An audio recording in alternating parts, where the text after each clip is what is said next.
ప్రభువునందు ప్రియమైనటువంటి సహోదరి సహోదరులారా, బాలయేసు భక్తులారా, ఈరోజు మన ఎంజాలలో అద్భుత బాలయేసు మహోత్సవాన్ని కొనియాడుతున్న మీ విచారణ గురువు, పుణ్యక్షేత్ర డైరెక్టర్ ఫాదర్ యూజే చిన్నప్ప గారు, వారి యొక్క సహాయక గురువులు, ఇక్కడ విచ్చేసినటువంటి గురువులు, మనకు ఎల్లప్పుడూ తోడుగా ఉండే మన ఫాదర్ ఆల్బర్ట్ గారు, మన విచారణ సలహా సంఘం పెద్ద మనుషులు, మీడియా మిత్రులు, క్యాథలిక్ హబ్ ఉంది, లిటర్జీ టీవీ, పాత్రికేయులు, ప్రత్యేకించి మన ఎంజాల బాలయేసు భక్తులు, ఇతర ప్రదేశాల నుంచి వచ్చిన భక్తులకు ముందుగా అద్భుత బాలయేసు పండుగ శుభాకాంక్షలను తెలియజేస్తూ ఉన్నాను. Wish you all a very very happy feast. ప్రియమైనటువంటి సహోదరి సహోదరులారా, ప్రపంచవ్యాప్తంగా బాలయేసు ఎడల విశ్వాసాన్ని, ఆయన యందు ఆరాధనా భావము సంవత్సరానికి కూడా పెరుగుతూ ఉంది అని మన యొక్క ఈ ప్రాంగణములోనే ఈ విశ్వాసులను, బాలయేసు భక్తులను చూచినప్పుడు మనకు కొట్టొచ్చినట్లు కనపడుతూ ఉంది. ప్రియమైన సహోదరి సహోదరులారా, ఈరోజు మనమందరము కూడా బాలయేసును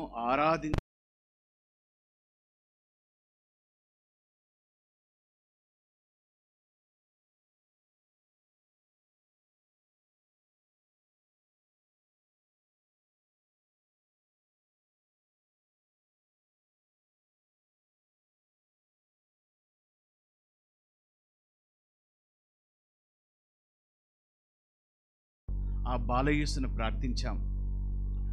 మానసిక, శారీరక, ఆధ్యాత్మికమైనటువంటి రుగ్మతలతో బాధపడుతున్న మనమందరము కూడా ఆ బాలయేసు చెంత చేరి వీటన్నిటి నుంచి మమ్ములను విముక్తులను చేయండి, స్వస్థత కావించండి, మేము చేయు ప్రణాళికల్లో విజయాన్ని చేకూర్చండి, ప్రతి ఆలోచన సక్రమంగా మా యొక్క వ్యక్తిగత ఎదుగుదలకు, కుటుంబ అభివృద్ధికి, సమాజ అభివృద్ధికి మీ యొక్క కృప అనుగ్రహం కోసము అని చెప్పి వేలాది కోరికలతో, మన యొక్క మనవి ప్రార్థనలతో ఈ పుణ్యక్షేత్రాన్ని మనం చేరాం. ప్రియమైన బాలయేసు భక్తులారా, మరి ఈరోజు ఎంతో కష్టపడి ఈ పుణ్యక్షేత్రము ఈ స్థితికి చేరింది అని అంటే పూర్వపు మేత్రానులు, విచారణ గురువులు, విచారణ సలహా సంఘం పెద్ద మనుషులు, మీ అందరి యొక్క మంచితనం ఉంది, మీ యొక్క కృషి ఉంది, మీ యొక్క శ్రమ ఉంది. ఇవన్నీ కలగలిపినప్పుడే ఈ అద్భుత బాలయేసు పుణ్యక్షేత్రం, ప్రత్యేకించి సుదూర ప్రాంతాల నుంచి విచ్చేసిన వాళ్ళు కూడా ఉన్నారు. ఈ అద్భుత బాలయేసు ఎడల మన యొక్క ఆరాధనను, మన స్తుతి మహిమలను, మరి ముఖ్యంగా కృతజ్ఞతా భావాన్ని ఈరోజు తెలియచేయుటకు వచ్చాం. కాబట్టి మరి ఏమిటి ఆ క్రీస్తు ప్రభువును లేక బాలయేసును ఆరాధించటము అన్నది, ఎందుకు మనము ఆరాధించాలి అన్నది మనము ఈనాటి పఠనాల ద్వారా కొద్దిసేపు ధ్యానం చేసుకుందాం. ప్రియమైనటువంటి సహోదరి సహోదరులారా, యెషయా ప్రవక్త గ్రంథము 9వ అధ్యాయము 2వ వచనం నుంచి 7 వచనాల వరకు ప్రతి క్రీస్తు జయంతి పండుగకు ముందు ఈ యొక్క పట్టణాలను మనం చదివి విని ఉన్నాం. ఈ పుణ్యక్షేత్రములో ప్రతి సంవత్సరము, ప్రతి నవదిన జపాలలో, ప్రత్యేకమైనటువంటి ఆరాధనల్లో ఈ యొక్క వాక్యాలను మనం విని ఉంటాం. ప్రియమైన సహోదరి సహోదరులారా, ఏమిటి అని అంటే ఇశ్రాయేలు ప్రజలు నిరీక్షణతో ఉన్నారు. ప్రభువైనటువంటి యావే దేవుడు ప్రమాణము చేసిన ప్రకారము ఒక లోక రక్షకుని కోసం ఎదురు చూస్తూ ఉన్నారు. అటువంటి సందర్భములో ఈ యొక్క వాక్యాలు వినపడుతూ ఉన్నాయి. మనకు ఒక శిశువు జన్మించును, మనము ఒక కుమారుని బడిస్తిమి, అతడు రాజ్యభారము వహించును, సలహాదారుడు, బలాఢ్యుడైనటువంటి దేవుడు, శాశ్వతుడైనటువంటి జనకుడు, శాంతికరుడైనటువంటి రాజు అని అతనిని మనము ఈ పేర్లతో సంబోధిస్తూ ఉన్నాం. ప్రియమైన సహోదరి సహోదరులారా, దీనికంటే ముందుగా ప్రారంభ వాక్యములో 2వ వచనములో యెషయా ప్రవక్త గ్రంథం 9, గాఢాంధకారములో నివసించు జనులకు ఒక ప్రత్యక్షమైనటువంటి వెలుగును ప్రసాదించారు, ఆ జ్యోతిని వాళ్ళు కనుగొన్నారు లేక చూశారు అన్నది మనకు అర్థమవుతూ ఉంది. ఈరోజు ప్రియమైన సహోదరి సహోదరులారా, విశ్వవ్యాప్తంగా లూర్దు మాత పండుగను కొనియాడుతూ ఉన్నాం. మన పావన జనకులు, నేను ప్రారంభంలో చెప్పినట్లుగా ఫ్రాన్సిస్ పాపు గారు ఇది వ్యాధిగ్రస్తుల రోజుగా దీనిని కొనియాడమని మనకు సెలవిస్తూ ఉన్నారు. ఎంతోమంది ఇక్కడ బాలయేసు సన్నిధి చేరాము. ఆయన అద్భుతమైనటువంటి శక్తిని మన మనస వాచ కర్మన దానిని చవి చూచాము, అనుభవించాము ఆ అద్భుతాలను. అందుకే మరి ఒకసారి ఇక్కడ అనేకమైనటువంటి అనారోగ్యంతో ఉన్న వాళ్ళు ఉన్నారు, మానసికమైనటువంటి క్షోభను అనుభవించే వాళ్ళు ఉన్నారు, కుటుంబంలో భార్య భర్తల మధ్య విభేదాలు ఇవన్నీ కూడా ఉన్న వాళ్ళు ఉన్నారు, అన్నదమ్ముల మధ్య అక్క చెల్లెళ్ళ మధ్య వైరము, ఇటువంటి కోరికలతో ఈ అద్భుత బాలయేసును మనం చేరాం. ప్రియమైన సహోదరి సహోదరులారా, అలనాడు ఇజ్రాయేలు ప్రజలు ఏ విధంగా గాఢాంధకారమైనటువంటి చీకటిలో వాళ్ళు పయనిస్తున్నారో, చీకటిలో పయనించు జనులకు ఒక జ్యోతి ప్రత్యక్షమయ్యింది అని మనం చెబుతూ ఉన్నాం, వింటూ ఉన్నాం, విశ్వసిస్తూ ఉన్నాం. ఈరోజు ప్రియమైన సహోదరి సహోదరులారా, బాలయేసు భక్తులారా, అటువంటి ఒక మహాజ్యోతి అద్భుత బాలయేసు రూపములో ఈ పుణ్యక్షేత్రములో వెలసింది. ఇది ఒక మహా అద్భుతము అని మనమందరము కూడా చెప్పకనే ప్రపంచానికి చాటి చెబుతూ ఉన్నాం, సాక్ష్యమిస్తూ ఉన్నాం. ఎక్కడెక్కడ నుంచో మనము ప్రారంభించి మరి ఇక్కడికి వచ్చినప్పుడు అంతా కూడా ఎంతోమంది ఆ బాలయేసును సన్నిధి చేరి ప్రార్థించే భక్తులు ఎంతోమంది ఇక్కడికి వేంచేసి ఉన్నారు. ప్రియమైన సహోదరి సహోదరులారా, మరి ఈరోజు అనేకమైనటువంటి వ్యాధిగ్రస్తులను లూర్దు మాత ఆ కొండపైన వ్యాధిగ్రస్తులను తీసుకొని వచ్చి ప్రత్యేకమైనటువంటి ప్రార్థనలు సలుపుతూ ఉన్నారు, అద్భుత విధంగా స్వస్థత పొందుతూ ఉన్నారు. మనము కూడా మన పుణ్యక్షేత్రములో శారీరకమైనటువంటి రుగ్మతలు ఏమేమున్నాయో వాటి నుంచి కూడా మటుమాయము చేయబడి ఆ అద్భుత బాలయేసు యొక్క అద్భుతాన్ని మనం చవి చూస్తూ ఉన్నాం. ప్రతి వారము, ప్రతి నెల, ప్రతి పండుగ వార్షికోత్సవం నాడు ప్రియమైన సహోదరి సహోదరులారా. అయితే ఇక్కడ 2వ విషయం కూడా చెబుతూ ఉన్నాడు మన ఫ్రాన్సిస్ పాపు గారు. ఏమిటి అని అంటే, భౌతికమైనటువంటి అనారోగ్యం కాదు, భౌతికమైనటువంటి ఈ యొక్క రుగ్మతల వలన వాటన్నిటినీ రూపుమాపమని బాలయేసును ప్రార్థన చేస్తూ ఉన్నాం, సంతోషమే. అయితే ఇక్కడ ఆయన ఇంకొక విషయాన్ని చెప్తూ ఉన్నాడు. మనుషులంగా మానవ సంబంధాలు ఏర్పరచులేక సతమతమవుతూ ఉన్నాము. We are unable to live in good relationship with our neighbours. మన తోటి ఎన్నో గొప్ప గొప్ప కార్యాలు సాధించినప్పటికీ తోటి సహోదరుణ్ణి, ఈయన నాలాగే దేవుడి చేత సృష్టించబడినటువంటి ఒక దేవుని బిడ్డ, నాలో దేవుని యొక్క ప్రతిరూపము ఆత్మ ఏ విధంగా ఉందో ఇతరులలో కూడా ఉంది అన్నది మనము గ్రహించలేకపోతూ ఉన్నాం. శారీరకమైన భౌతికమైనటువంటి రుగ్మతలు లేక అనారోగ్యము అన్నది మనము మాట్లాడుతూ మరి మానవ సంబంధాలు ఏర్పరచుకోలేక మానవ బలహీనతలతో, అసహనముతో, బహుశ రాగద్వేషాలతో వైరము పెంచుకుంటూ ఉన్నాము, శత్రువులు అవుతూ ఉన్నాము, శత్రువులను మితిమీరి చేసుకుంటూ ఉన్నాము అని చెప్పడంలో ఆశ్చర్యం లేదు. ఇక్కడ మన ఈరోజు ప్రత్యేకంగా ధ్యానించమని అడుగుతూ ఉన్నారు. బాలయేసు పుణ్యక్షేత్రంలో ఎన్ని కోరికలు, ఎన్ని పూజా తలంపులు మీరు చదివి ఉన్నారు. కుటుంబంలో విభేదాలు తొలగిపోవాలి, అసహనం తొలగిపోవాలి, సోమరితనం పోవాలి. యువతి యువకుల్లో చిన్నపిల్లలు మంచి క్రైస్తవ సాంప్రదాయములో జీవించాలి. ఇటువంటివన్నీ కూడా ఈ యొక్క ప్రాంగణములో ఆ బాలయేసుకు సమర్పించి ప్రార్థిస్తూ ఉన్నాం.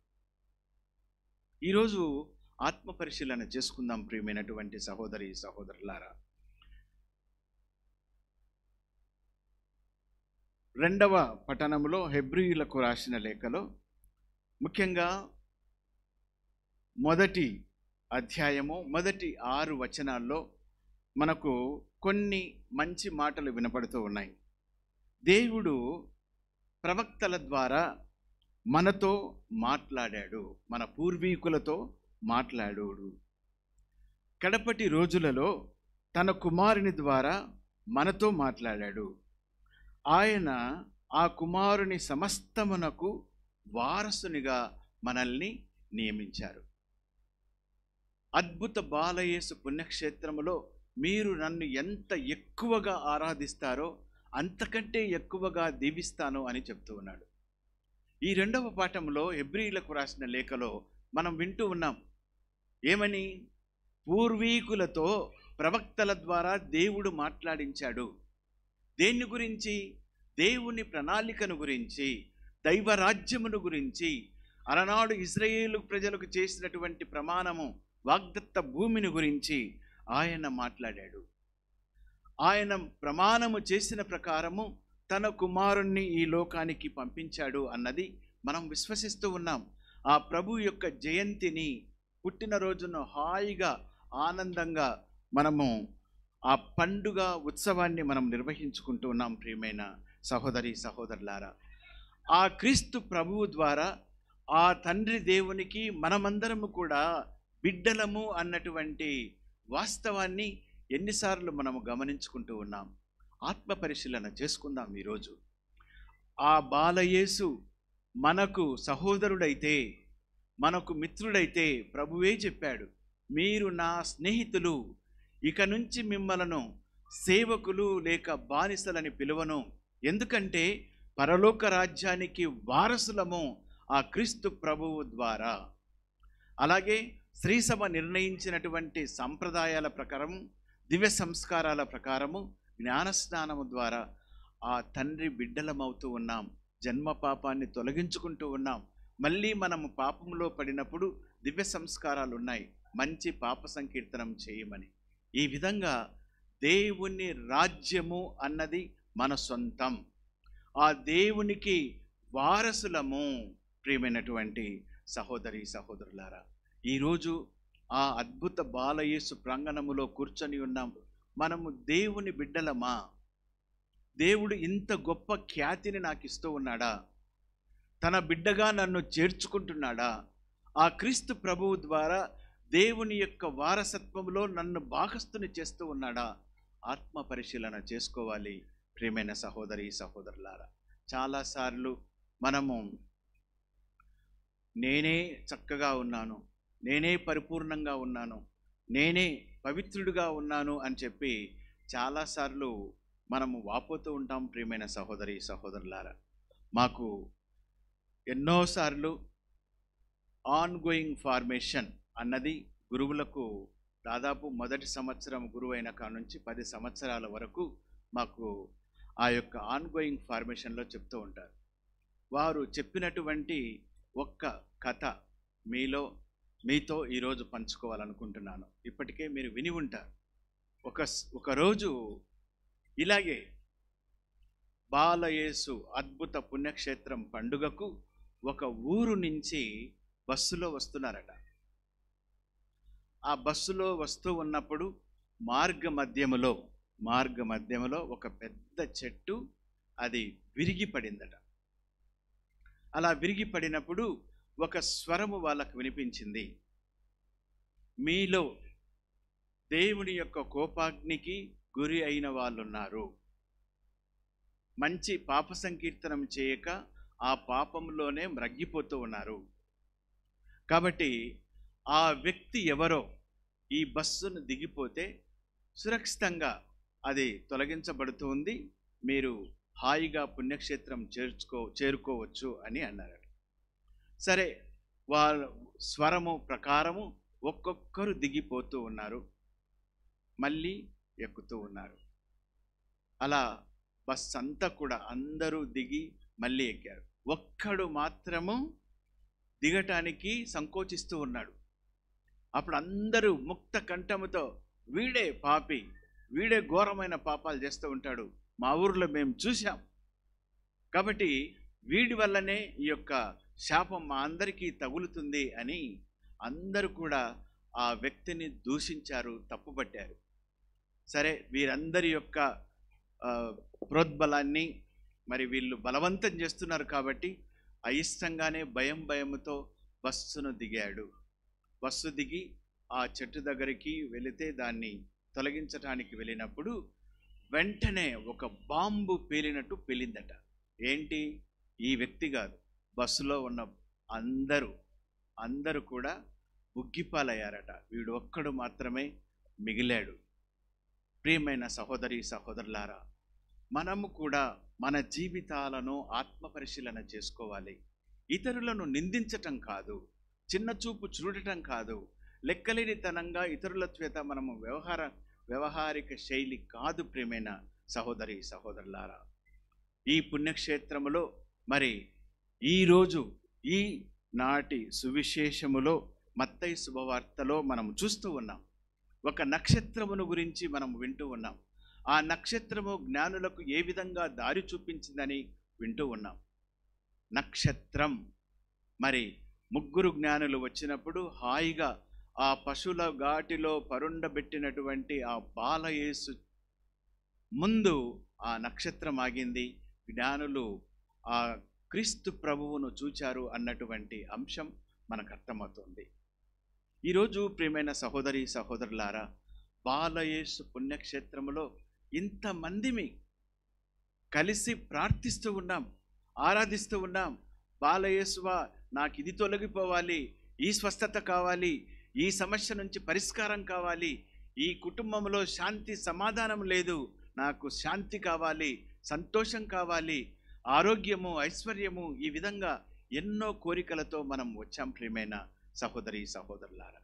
కానీ ఇక్కడ మనం ఆత్మపరిశీలన చేసుకోవలసింది, అద్భుత బాలయేసు సమక్షంలో ఉన్నటువంటి మనము కూడా పవిత్రంగా ఆ అద్భుత బాలయేసు శక్తిని మనలో నింపుకొని ఆ సత్తువతో, సామర్థ్యముతో, శక్తితో ఆ ప్రభువులాగే పవిత్రంగా మనం జీవించాలి. మనం చేతల ద్వారా, క్రియల ద్వారా కూడా ఇతరులకు మంచి జరగాలి, సమాజం అభివృద్ధి చెందాలి అన్నది ఎంతమంది మేము ఆలోచిస్తున్నాం? ఒకసారి ఆత్మపరిశీలన చేసుకోవాలి. అలాగే ఈ ముగ్గురు రాజుల పండుగ వచ్చినప్పుడు మా ప్రొఫెసరు, బహుశా అప్పటికల్లా మేము బెంగళూరులో చదువుతున్నాం కాబట్టి సెమినరీలో ఉంటాం. ఆ ముగ్గురు రాజుల పండుగ అయిపోయిన తర్వాత సాయంత్రం 6 గంటల లోపల ఆ యొక్క నక్షత్రాన్ని తీసివేయాలి. మనము కదా స్వాతంత్ర దినోత్సవం రాజు జెండా వేసిన రోజు ఆ సాయంత్రానికి ఆ జెండాను మనము తొలగించాలి, తీసివేయాలి. చీకటి పడిన తర్వాత అది ఉండకూడదు అని చెప్తారు. When it is dark we should not sing also Jana Gana Mana, that's what they say. ఆ విధంగా ఈ ముగ్గురు రాజుల పండుగ అయిపోయిన వెంటనే నక్షత్రాన్ని తీసివేయాలి. చాలాసార్లు మర్చిపోయే వాళ్ళం మా బ్లాక్లో. మా ప్రొఫెసర్ ఎప్పుడు కోప్పడేవాడు. ఒకరోజు నేను అడిగాను, ఎందుకు స్వామి అంత కోప్పడతారు, పొద్దునైనా తీసేయవచ్చు కదా అని అన్నప్పుడు, నో నో నో, ముగ్గురు రాజుల పండుగ అయిపోయిన తర్వాత చీకటి పడే లోపు ఆ నక్షత్రాన్ని మనము తీసివేయాలి. ఎందుకు అని అంటే, అప్పటి నుంచి మనము ధృవతారలము, మనమందరము నక్షత్రాలుగా వెలుగొందాలి, ఇతరులకు వెలుగునివ్వాలి, ఆ బాధ్యత మనము తీసుకోవాలి అన్న విధంగా చెప్పాడు. ఈరోజు అద్భుత బాలయేసు సన్నిధిలో ఉన్నటువంటి మనము మరి ఫ్రాన్సిస్ పాపు గారు చెప్తూ ఉన్నారు, భౌతికమైనటువంటి శారీరకమైనటువంటి రుగ్మత కాదు, మానవ సంబంధాలు, మానసికమైనటువంటి ఆధ్యాత్మికమైనటువంటి దేవునితో సహసంబంధము, తోటి సహోదరునిలో దేవుడున్నాడు, అతనితో సాన్నిహిత్యము, దీనికోసం మనం ప్రాకులాడాలి. దీనిని మనం చేసినప్పుడు మన కుటుంబాల్లో శాంతిని పొందుతాం. మన దేశంలో, ప్రపంచంలో ఆ శాంతిని నింపిన వాళ్ళం అవుతాం అన్న విధంగా మన ఫ్రాన్సిస్ పాపు గారు మనకు సెలవిస్తున్నారు. ఇంతమంది ఉన్నాం ప్రియమైన సహోదరి సహోదరులారా. ఇక్కడ మనం ఎవరైనా కష్టాలు పడుతున్నారు, లేక కుటుంబ సమస్యలు ఉన్నారు, అనారోగ్యము, ఒక మహమ్మారి ఏదో వాళ్ళని పట్టి పీడిస్తుంది అనుకో, ప్రతి ఒక్కరము జాలి చూపిస్తాం, అయ్యో పాపం అంటాం. అది కాదు. It is not about sympathy. Any fellow can show sympathy. ఎవరైనా జాలి పడతారు. దానికి మించి మనము మన తోటి సహోదరులకు మన చేతనైనంతగా వారికి సహకారాన్ని అందించాలి. వారితో మనము సాన్నిహిత్యం కలిగి మనము వారి యొక్క కష్టాల్లో చేదోడు వాదోడుగా ఉండాలి. Therefore it is not sympathy, it is beyond sympathy which is ఎంఫతి.